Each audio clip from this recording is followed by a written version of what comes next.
ரசூலுல்லாஹ் ஸல்லல்லாஹு அலைஹி வஸல்லம் இந்த துஆவை ஒவ்வொரு இரவும் தூங்குவதற்கு முன்னால் அல்லாஹ்வை அழைத்து சொல்லுவார்கள். அல்லாஹும்ம ரப்பஸ் ஸமாவாத்தி ஸப்இ, 7 வானங்களுடைய இறைவனே, ரப்பல் அர்த், பூமிகளுடைய இறைவனே, ரப்பல் அர்ஷில் அதீம், அர்ஷின் அதிபதியே, ரப்பனா ரப்ப குல்லி ஷை, என் இறைவா எல்லாவற்றின் இறைவனே.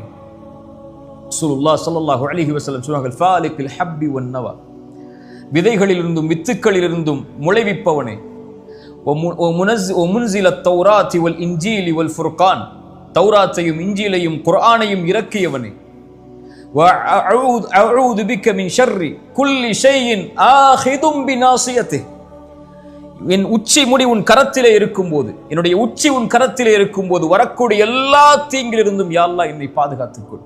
ரசூலுல்லாஹ் ஸல்லல்லாஹு அலைஹி வஸல்லம் உடைய துஆ, கற்றுக் கொடுத்த துஆ. அதற்கு பிறகு அல்லாஹ்வுடைய தூதர் ஸல்லல்லாஹு அலைஹி வஸல்லம் சொல்கிறார்கள், அல்லாஹும்ம அன்தல் அவ்வல், யா அல்லாஹ் நீ முதலாமவன், உனக்கு முன்னால் யாரும் இல்லை, ஃபலைஸ கப்லக ஷை, வ அன்தல் ஆஹிர், யா அல்லாஹ் நீ இறுதியானவன், ஃபலைஸ பஅதக ஷை, உனக்கு பிறகு யாரும் இல்லை. அல்லாஹும்ம அன்தல் ஸாஹிர், யா அல்லாஹ் நீ மேலானவன், ஃபலைஸ ஃபௌகக ஷை, உனக்கு மேல் யாரும் இல்லை. யா அல்லாஹ் நீ நெருக்கமானவன், ஃபலைஸ தூனக ஷை, உன்னை விட நெருக்கமானவன் யாரும் இல்லை. யக்தி அன்னா அத்தைன், யா அல்லாஹ் கடனிலிருந்து எங்களை நீக்கு. ரசூலுல்லாஹ் தன் மகளுக்கு சொல்லிக் கொடுத்த பிரார்த்தனை. வக்னினா மினல் ஃபக்ர், யா அல்லாஹ் ஏழ்மையிலிருந்து எங்களை போதுமாகக்கூடிய வாழ்வை வாழ்வதற்கு அருள் செய். ஏழ்மையில் இருந்து எங்களை நீக்கிவிடு, கடனிலிருந்து எங்களை நீக்கிவிடு என்று ரசூலுல்லாஹ் ஸல்லல்லாஹு அலைஹி வஸல்லம் துஆ சொல்லி கொடுத்தார்கள். ஃபாத்திமா ரலியல்லாஹு அன்ஹா மேலும் அல்லாஹ்வுடைய தூதர் ஸல்லல்லாஹு அலைஹி வஸல்லம், ஃபாத்திமா உன் கஷ்டம் உன் கவலை நீங்குவதற்கு இந்த பிரார்த்தனையை கொண்டு அல்லாஹ்வை அழைத்து கொண்டிரு. யா ஹய்யு யா கய்யூம், உயிருள்ளவனே நிலையானவனே, அஸ்தகீது பிரஹ்மதிக, உன் அருளை கொண்டு உன்னிடத்திலே பாதுகாவல் தேடுகிறேன். அஸ்லிஹ் லி ஷஅனி குல்ல, யா அல்லாஹ் என்னை முழுவதும் சீர்படுத்து.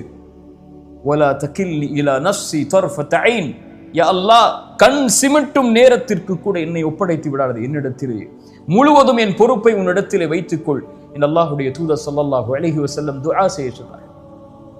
துஆ அல்லாஹ்விடத்தில் நம்முடைய பிரச்சனைகளை முன்வைக்கும் போது, எடுத்து வைக்கும் போது நம்முடைய கவலைகளை நீக்கும்.